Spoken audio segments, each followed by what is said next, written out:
അസ്സലാമു അലൈക്കും വറഹ്മത്തുള്ളാഹി വബറകാതുഹു. അൽഹംദുലില്ലാഹി റബ്ബിൽ ആലമീൻ. അസ്സലാത്തു വസ്സലാം അലാ അഷ്റഫിൽ അംബിയാഇ വൽ മുർസലീൻ നബിയിന വ ഹബീബിന മുഹമ്മദിൻ വ ആലിഹി വ അസ്ഹാബിഹി അജ്മഈൻ വ അലാ മൻ തബിഅഹും ബി ഇഹ്സാനിൻ ഇലാ യൗമിദ്ദീൻ. അമ്മാ ബഅദ്. ഏറെ ബഹുമാനമുള്ള സത്യവിശ്വാസികളെ, സത്യാന്വേഷികളായ സഹോദരങ്ങളെ, മുഹറം മാസത്തിൽ 1 മുതൽ 10 വരെ നോമ്പ് സുന്നത്തുണ്ടോ എന്ന് പല ആളുകളും ചോദിക്കുകയുണ്ടായി. ഇൻഷാ അല്ലാഹ് അതിനുള്ള മറുപടിയാണ് ഈ ഒരു സംസാരത്തിൽ നാം ഉൾപ്പെടുത്തുന്നത്. പ്രിയപ്പെട്ട സഹോദരങ്ങളെ, അങ്ങനെ മുഹറം മാസം 1 മുതൽ 10 വരെയുള്ള 10 നോമ്പുകൾക്ക് അല്ലെങ്കിൽ മുഹറം മാസത്തിലെ ഈ ഒരു 10 ദിവസങ്ങൾക്ക് പ്രത്യേകമായ പ്രാധാന്യം നബി സല്ലല്ലാഹു അലൈഹി വസല്ലമ നൽകിയതായോ അങ്ങനെ ആ 10 ദിവസവും നോമ്പ് നോറ്റതായോ നമുക്ക് സ്വഹീഹായ ഹദീസുകളിലൊന്നും കാണാൻ സാധിക്കുകയില്ല. അതുകൊണ്ട് തന്നെ അങ്ങനെ 1 മുതൽ 10 വരെ ഒരു പ്രത്യേക നോമ്പ് അതിന് പ്രത്യേകത കൽപ്പിച്ചുകൊണ്ട് നോൽക്കുക എന്നതോ ഈ 10 ദിവസങ്ങൾക്ക് മറ്റു 20 ദിവസങ്ങളെക്കാൾ കൂടുതൽ പ്രാധാന്യം നൽകുന്നതോ ബിദ്അത്താണ്, തെറ്റാണ്. നമ്മൾ അങ്ങനെ ചെയ്യാൻ പാടില്ല. എന്നാൽ നമുക്കൊക്കെ അറിയാം, മുഹറം മാസം എന്നുള്ളത് പവിത്ര മാസത്തിൽ പെട്ടതാണ് എന്ന് മാത്രമല്ല, പവിത്ര മാസങ്ങളിൽ ഏറെ ശ്രേഷ്ഠതയുള്ള മാസം കൂടിയാണ് മുഹറം മാസം.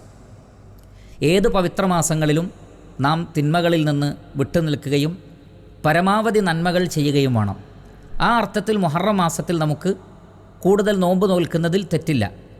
എന്നാൽ ആ 30 ദിവസം അതല്ലെങ്കിൽ 29 ദിവസത്തിൽ ആദ്യത്തെ 10 ദിവസത്തിന് കൂടുതൽ പ്രാധാന്യമുണ്ട് എന്ന് പറയണമെങ്കിൽ വ്യക്തമായ തെളിവ് വേണം.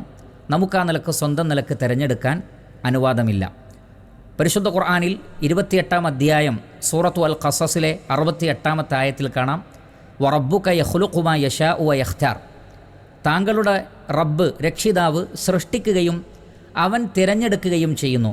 മാ കാന ലഹുമുൽ ഖിയറ, തിരഞ്ഞെടുക്കുവാനുള്ള അധികാരം സൃഷ്ടികൾക്കില്ല. അപ്പോൾ സ്രഷ്ടാവായ അല്ലാഹു സുബ്ഹാനഹു വ തആലയാണ് അതിൽ നിന്ന് ചിലതിനെ പ്രത്യേകമാക്കേണ്ടത്, പ്രത്യേകം ശ്രേഷ്ഠതയുള്ളതായി തിരഞ്ഞെടുക്കേണ്ടത്. ഉദാഹരണത്തിന് റമളാൻ മാസം, അതിന് പ്രാധാന്യമുണ്ട്. അതിൽ തന്നെ അവസാനത്തെ 10 ദിവസത്തിന് കൂടുതൽ പ്രാധാന്യമുണ്ട്. ഈ പ്രാധാന്യം ആദ്യത്തെ 10 ദിവസത്തിനാണ് എന്ന് പറയാൻ നമുക്കാർക്കും അവകാശമില്ല. അതേപോലെ തന്നെ ദുൽഹജ്ജ് മാസത്തിലെ ആദ്യത്തെ 10 ദിവസങ്ങൾക്ക് വമ്പിച്ച പ്രാധാന്യം ഹദീസിൽ വന്നിട്ടുണ്ട്.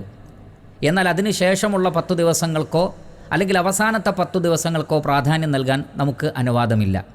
ഇതേപോലെ തന്നെയാണ് മുഹറം മാസത്തിൻ്റെ കാര്യം. മുഹറം മാസം മൊത്തത്തിൽ പ്രാധാന്യമുള്ളതാണ്. എന്നാൽ അതിൽ ആദ്യത്തെ 10 ദിവസം തിരഞ്ഞെടുക്കാൻ നമുക്ക് അവകാശമില്ല. അത് നബിയിൽ നിന്ന് സ്ഥിരപ്പെടണം. നബി സല്ലല്ലാഹു അലൈഹി വസല്ലമയിൽ നിന്ന് അങ്ങനെ സ്ഥിരപ്പെട്ടു വന്നിട്ടില്ല. സ്വഹാബികളിൽ നിന്നും അങ്ങനെ സ്ഥിരപ്പെട്ടു വന്നിട്ടില്ല. അതുകൊണ്ട് തന്നെ മുഹറം മാസം 1 മുതൽ 10 വരെ പ്രത്യേക പ്രാധാന്യം നൽകിക്കൊണ്ടുള്ള പ്രത്യേക നമസ്കാരങ്ങളോ അല്ലെങ്കിൽ 1 മുതൽ 10 വരെ കണ്ടിന്യൂസ് ആയിട്ട് നോമ്പ് നോൽക്കുന്നതിന് പ്രാധാന്യമുണ്ട് എന്ന് പറഞ്ഞുകൊണ്ട് പ്രചരിപ്പിക്കുവാനോ നമുക്ക് പാടില്ല. അതേസമയത്ത് നമുക്കൊക്കെ അറിയാം, ആശൂറ നോമ്പ്, മുഹറം 10-ൻ്റെ നോമ്പിന് വമ്പിച്ച പ്രതിഫലമുണ്ട്. കഴിഞ്ഞുപോയ ഒരു വർഷത്തെ ചെറിയ പാപങ്ങളെല്ലാം അതിലൂടെ പൊറുക്കപ്പെടും. അതേപോലെ തന്നെ നബി സല്ലല്ലാഹു അലൈഹി വസല്ലമ പറഞ്ഞതിൻ്റെ അടിസ്ഥാനത്തിൽ ല അസൂമന്ന താസ്യ, ഞാൻ അടുത്ത വർഷം ജീവിച്ചിരിക്കുമെങ്കിൽ ഞാൻ 9 കൂടി നോൽക്കും എന്ന് നബി സല്ലല്ലാഹു അലൈഹി വസല്ലമ പറഞ്ഞിട്ടുണ്ട്. അതിൻ്റെ അടിസ്ഥാനത്തിൽ മുഹറം 9, 10 ഈ 2 ദിവസങ്ങളിൽ നോമ്പ് നോൽക്കാം. എന്നല്ലാതെ ആ 1 മുതൽ 10 വരെയുള്ള ദിവസങ്ങളിൽ നോമ്പ് നോൽക്കാൻ ഖുർആനിൽ തെളിവില്ല, ഹദീസുകളിൽ തെളിവില്ല.